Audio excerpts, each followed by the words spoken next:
আগামী দিনে আমডাঙ্গা বিধানসভার প্রত্যেকটা পঞ্চায়েতে প্রত্যেকটা মহল্লায় এই বার্তা নিয়ে আইএসএফ পৌঁছাবে যে 2026-এ গোটা আমডাঙ্গায় কোথাও কোনো বোমগুলির শব্দ আমরা সাধারণ মানুষ শুনতে চাই না। শান্তিপূর্ণভাবে নির্বাচন হবে এবং আমরা জানি 2026-এ সেই নির্বাচনের ফল কি হবে। আপনারা জানেন, যারা ইদানিং এমএলএর বাড়িতে যাচ্ছেন বা অফিসে যাচ্ছেন কোনো সার্টিফিকেট আনতে বা কোনো সার্টিফিকেটে সই করাতে, এমএলএ বলছেন আইএসএফ যদি তোমার বাড়িতে আসে আইএসএফকে তাড়িয়ে দেবে, আইএসএফ যদি তোমার বাড়িতে আসে আইএসএফকে ধরে মারো। এত ভয় কিসের এমএলএ সাহেব? মাত্র 4 বছরের দল, একবার শুধুমাত্র ভোটে লড়াই করেছে 2021-এ, আর 2026-এ লড়াই করবে। এত ভয় পেলে হবে না। প্রোটিন খাবার খান, এখনো সময় আছে, আরও কয়েকটা মাস সময় রয়েছে আপনার বিধায়ক হিসাবে।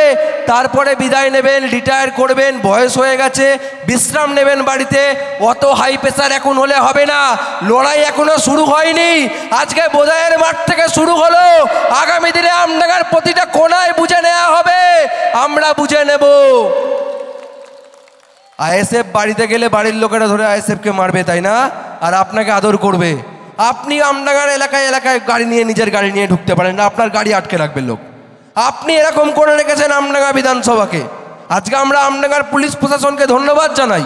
তারা যেভাবে নিরপেক্ষভাবে, কারুর হয়ে নয়, একদম নিরপেক্ষভাবে নিরপেক্ষতা নিজেদের প্রমাণ করেছেন এবং প্রত্যেকটা রাজনৈতিক দলকে তারা সমান দৃষ্টিভঙ্গিতে দেখেন, তার জন্য আমরা তাদেরকে ধন্যবাদ জানাই। আজকে বলতে গেলে, বোধাইয়ের কথা বলতে গেলে, ট্যাঙ্গাটেঙ্গিতে একটি মাধ্যমিক স্কুল ছিল। ওই স্কুলটা এখন ট্যাঙ্গাটেঙ্গি পুলিশ ফাঁড়ি হয়েছে, ওই স্কুলটা বন্ধ হয়ে গেছে। তাহলে এই আমডাঙ্গার বুকে স্কুল বন্ধ হবে। এই আমডাঙ্গায় বোধাই উচ্চ বিদ্যালয় 1942 সাল ভারত ছাড়ো আন্দোলনের সময় তৈরি এই বোধাই উচ্চ বিদ্যালয়, যে বিদ্যালয়ে আর্টস আছে, সায়েন্স আছে, এখনো পর্যন্ত আমরা কমার্স ডিপার্টমেন্ট চালু করতে পারিনি। আমি নিজে এই বোধাই উচ্চ বিদ্যালয়ে কম্পিউটার অ্যাপ্লিকেশান নিয়ে পড়েছি এইচএসে, কিন্তু কম্পিউটার অ্যাপ্লিকেশানে কোনো পার্মানেন্ট টিচার এই স্কুলে ছিল না। শিক্ষা বিজ্ঞানে কোনো পার্মানেন্ট টিচার ছিল না, এখনও আছে কিনা জানি না। কম্পিউটার অ্যাপ্লিকেশান সাবজেক্ট আছে কি উঠে গেছে তাও জানি না। আজকে এইরকম অবস্থা বিদ্যালয়গুলোর। আজকে শিক্ষা নেই, দীক্ষা নেই, চারিদিকে সংস্কৃতি নেই। শুধুমাত্র স্বাস্থ্যকেন্দ্রে গেলে সেখানেও ওষুধ নেই। আমডাঙ্গা স্বাস্থ্যকেন্দ্রের অবস্থা আপনারা জানেন। বারাসাত মেডিকেল কলেজের নামে যে বিল্ডিং তৈরি করেছে তার অবস্থাও আপনারা জানেন। ওখানে মানুষ নিয়ে গেলে নিয়ে যাবেন খুব কম আঘাতে, আর বাড়ি আনবেন হয়তো তার মৃত্যুই ঘটবে, সৃষ্টিকর্তা না করুন। এইরকম অবস্থা আজকে স্বাস্থ্যকেন্দ্রগুলোর আমডাঙ্গার বুকে। সেই সমস্ত নিয়ে কোনো কথা নেই। আজকে এমএলএ বলছেন যদি বাড়িতে আইএসএফ যায় আইএসএফকে ধরে মারো। আপনি এমএলএ, আপনি শিখুন আমাদের ভাঙড়ের বিধায়কের কাছ থেকে কিভাবে এসআইআরের সময় নিজের মাটিতে বসে তিনি ফর্ম ফিল আপ করে দিচ্ছেন ভাঙড়ের সাধারণ মানুষের। আমি দেখছিলাম ওনার ফেসবুক পোস্ট, উনি নওশাদ সিদ্দিকীকে কপি করে দেখছিলাম আগের দিন আমডাঙ্গায় বসে বসে ফর্ম ফিল আপ করছেন। নওশাদ সিদ্দিকী শেখাবে, রফিকুর রহমানকেও শেখাবে, মমতা ব্যানার্জিকেও শেখাবে। এই শেখানোর লোকটা পশ্চিমবঙ্গে নওশাদ সিদ্দিকী, উনি বিকল্প, কোনো বিজেপি বিকল্প নয়। এই আমডাঙ্গার বুকে যারা বিজেপি করছেন, এই আমডাঙ্গায় বিজেপি জিততে পারবে না। আর পরের পঞ্চায়েত নির্বাচনে তৃণমূল এসে আবার আপনার বাড়ি ভাঙবে, আবার আপনাকে চমকাবে, আবার আপনাকে ধমকাবে। তাই বিজেপি করে আমডাঙ্গায় কোনো লাভ হবে না।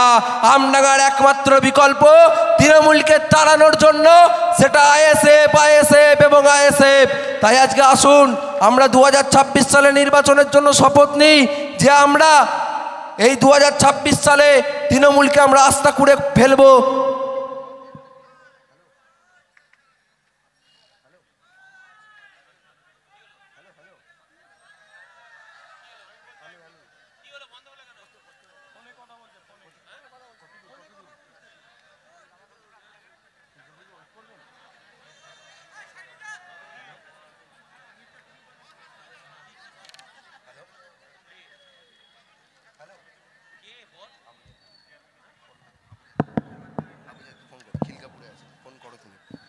আমি যে কথা বলছিলাম, ভাইজান ফোন করেছিলেন, উনি খিলকাপুরের কাছাকাছি চলে এসেছেন, আর কিছুক্ষণের মধ্যে উনি প্রবেশ করবেন আমাদের মধ্যে। আমি আর আমার বক্তব্য দীর্ঘায়িত করব না। শুধু বোধাই পঞ্চায়েত সহ আমডাঙ্গা বিধানসভার যারা এসেছেন তাদেরকে বলবো আগামী 2026-এ আমডাঙ্গায় পরিবর্তন করতে হবে। যদি 2026-এর পর থেকে আগামী 5 বছর এমএলএকে আপনার বাড়ির দুয়ারে দেখতে চান, যদি 2026-এর পর থেকে আমডাঙ্গার প্রত্যেকটা শিক্ষা প্রতিষ্ঠানে সঠিক শিক্ষককে দেখতে চান, যদি 2026-এর পর থেকে আমডাঙ্গা যে হাসপাতাল আছে সেটাকে মাল্টি স্পেশালিটি হাসপাতাল দেখতে চান, এবং আমরা আমাদেরকে আইএসএফকে বলছে না মুসলিমদের দল, হিন্দু পাড়ায় পাড়ায় গিয়ে বলছে আইএসএফ মুসলিমদের দল। আজ পর্যন্ত বিজেপি যে দাবি করেনি, তৃণমূল যে দাবি করেনি, সেই দাবি আমরা ইন্ডিয়ান সেকুলার ফ্রন্ট করেছি। আমডাঙ্গা কলেজ, আমডাঙ্গা করুণাময়ী মঠকে আধুনিকীকরণ করে ওই মঠকে পর্যটন শিল্প হিসেবে গড়ে তুলতে হবে। যে আমডাঙ্গা করুণাময়ী মঠ দীর্ঘ সেই ভারতবর্ষ স্বাধীন হওয়ার আগে থেকে যে মঠকে আমরা দেখে এসেছি, সেই মঠে আজ পর্যন্ত পর্যটন শিল্প হিসেবে গড়ে ওঠেনি। ওখানে পর্যটন শিল্প হলে বেকার যুবকরা কর্মসংস্থান হবে। আজকে বত্তির বিলে যদি পর্যটন শিল্প হিসেবে গড়ে ওঠে বেড়িয়ে বত্তির বিল, সেখানে বেকার যুবকদের কর্মসংস্থান হবে। সেই দাবি আমরা ইন্ডিয়ান সেকুলার ফ্রন্ট করছি, আমরা বিকল্প শক্তি হিসেবে করছি। তাই আজকে মানুষকে সেই বিকল্পটা বেছে নিতে হবে। আজকে আপনাদের সামনে একটাই বিকল্প, হয় তৃণমূল না হলে আইএসএফ, মাঝখানে কোনো কিছু নেই। তাই হয় আপনি তৃণমূল না হয় আপনি আইএসএফ, বিজেপি নেই, অন্য কোনো দল নেই। 2026 আপনাকে সেই বিকল্পটাকে বেছে নিতে হবে। এই আহ্বান জানিয়ে আমি আমার বক্তব্য শেষ করছি।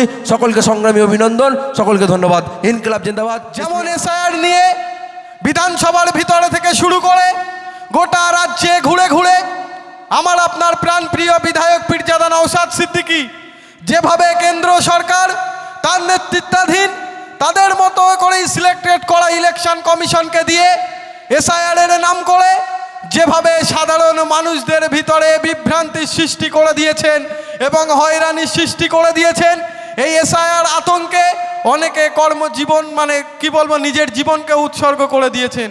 আপনাদেরকে ভাবতে হবে, যাদেরকে আপনারা ভোট দেন, আজকে ভোট চাইবো না আপনাদের কাছে, আমরা ভোট চাইতে আসিনি।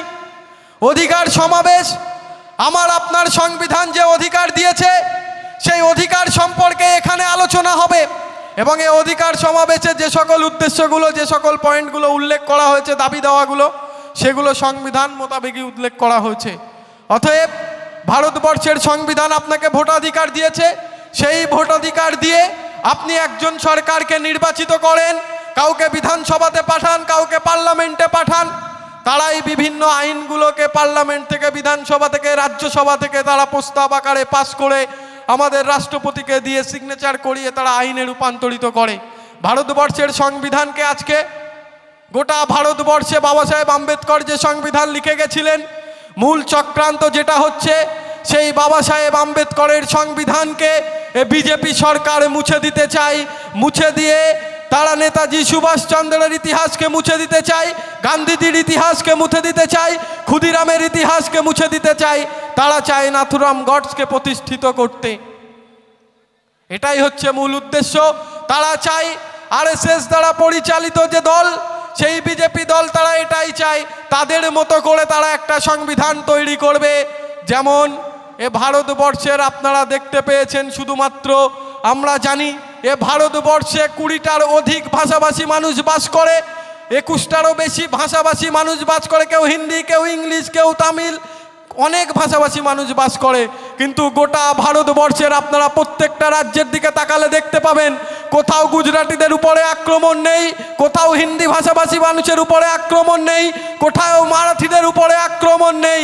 কিন্তু আপনারা দেখতে পাবেন শুধুমাত্র বাংলা ভাষা বলার জন্য এ ভারতবর্ষের বাংলার বাইরে চলে যান যে সকল ভাই আমাদের জীবিকার জন্য ভিন রাজ্যে কাজে গেছে, তাদের উপরে কি করে অত্যাচার করা হচ্ছে। আফরাজুলের কথা আপনারা ভুলে গেলে চলবে না, এই রাজস্থানের ইতিহাস। যাই হোক, আমাদের অনেক বক্তা আছে, আমি আমার সংক্ষিপ্ত বক্তব্য আকারে এটাই বলবো, ভারতবর্ষের সংবিধান আপনাকে অধিকার দিয়েছে, আপনার ট্যাক্সের টাকায় একটা সরকার চলে এবং সেই সরকারকে আপনারা নিজেরাই কিন্তু তৈরি করতে পারেন। আবার সেই সরকারকে পরিচালনা করার জন্য আপনারাই কিন্তু আপনাদের পকেট থেকে টাকা দিয়ে ট্যাক্স দেন। তাহলে একটা সরকারের দায়িত্বর ভিতরে পড়ে আপনার নিরাপত্তার ব্যবস্থা করা, আপনার বাড়ির বাচ্চা আমাদের মহিলাদের নিরাপত্তার ব্যবস্থা করা, কর্মসংস্থানের ব্যবস্থা করা, স্বাস্থ্যের ব্যবস্থা করা, শিক্ষার ব্যবস্থা করা। আজকে আপনারা শুধু চিন্তা করে দেখবেন 2011 সালের পর থেকে আর 2014 সালের পর থেকে পশ্চিমবঙ্গ সহ ভারতবর্ষে শিক্ষার পরিকাঠামো কোথায় গেছে, স্বাস্থ্যের পরিকাঠামো কোথায় গেছে, মা বোনেদের নিরাপত্তা কোথায় গেছে। যাই হোক, এই বলে আমি আমার সংক্ষিপ্ত বক্তব্য শেষ করছি। ইনকিলাব জিন্দাবাদ, আইএসএফ জিন্দাবাদ। 26-এর নির্বাচনে বোতামটা যখন টিপবেন একটু ভেবেচিন্তে চিন্তা করবেন।